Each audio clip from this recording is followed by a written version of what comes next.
कहानी सच्ची मित्रता। गांव में एक 12 साल का लड़का आर्यन रहता था। वह पढ़ाई में तेज और दोस्तों में लोकप्रिय था। उसकी एक विशेष दोस्ती थी सिया से, जो उसके पड़ोस में रहती थी। सिया बहुत समझदार और बुद्धिमान थी और दोनों की दोस्ती गांव के दूसरे बच्चों के लिए मिसाल बन गई थी। एक दिन गांव में एक नया लड़का विक्रांत आया। वह शहर से था और नए माहौल में घुलने मिलने में कठिनाई महसूस कर रहा था। आर्यन और सिया ने उसे अपने साथ खेल में शामिल किया। शुरुआत में विक्रांत संकोच में था, लेकिन धीरे धीरे उसने आर्यन और सिया की दोस्ती का असर देखा और वह भी उनमें शामिल हो गया। आर्यन और सिया ने विक्रांत को अपने खेलों में शामिल किया। तीनों ने मिलकर खेलना शुरू किया और विक्रांत की मुस्कान वापस लौटने लगी। तीनों का समय हंसी मजाक में बीतने लगा। विक्रांत ने आर्यन और सिया को अपने शहरी जीवन के बारे में बताया, जिससे उनकी दोस्ती और मजबूत हुई। एक दिन गांव में एक बड़ा खेल प्रतियोगिता आयोजित हुआ। आर्यन ने सोचा कि वह और विक्रांत मिलकर क्रिकेट में भाग लेंगे, लेकिन सिया ने कहा, हमें सही तरीके से अभ्यास करना होगा। उन्होंने कई दिन तक अभ्यास किया। प्रतियोगिता के दिन आर्यन और विक्रांत ने पूरी मेहनत की, लेकिन मैच हार गए। आर्यन निराश हुआ, लेकिन सिया ने उसे समझाया, जीत और हार दोनों जीवन का हिस्सा हैं।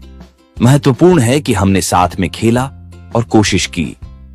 कुछ समय बाद विक्रांत ने गांव में एक समस्या देखी। गांव के बच्चे अक्सर पढ़ाई में कमजोर थे। विक्रांत ने आर्यन और सिया से कहा, हमें कुछ करना चाहिए। उन्होंने एक अध्ययन समूह बनाया, जिसमें वे बच्चों को पढ़ाने लगे। धीरे धीरे गांव के बच्चे पढ़ाई में अच्छा करने लगे। सभी ने उनकी मेहनत की सराहना की। यह देखकर विक्रांत को खुशी हुई और उसने महसूस किया कि सच्ची मित्रता न केवल अपने लिए बल्कि दूसरों के लिए भी होती है। एक दिन गांव में एक त्योहार आया। सभी बच्चे मिलकर तैयारी कर रहे थे। विक्रांत को एक ऐसा काम सौंपा गया जो बहुत मुश्किल था।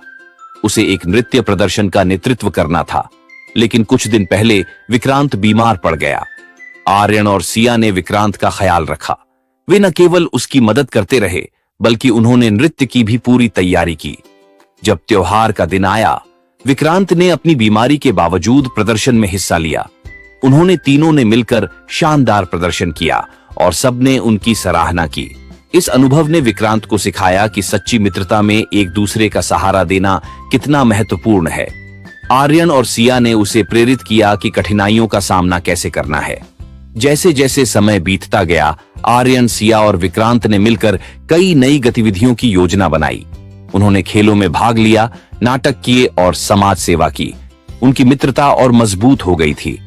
कुछ साल बाद जब सभी बड़े हो गए, आर्यन ने फैसला किया कि वह अपने गांव में एक स्कूल खोलेगा। सिया और विक्रांत ने उसका साथ देने का वादा किया। तीनों ने मिलकर एक नई शुरुआत की। वे समझ गए थे कि सच्ची मित्रता केवल साथ रहने में नहीं, बल्कि एक दूसरे का सहारा बनने में है।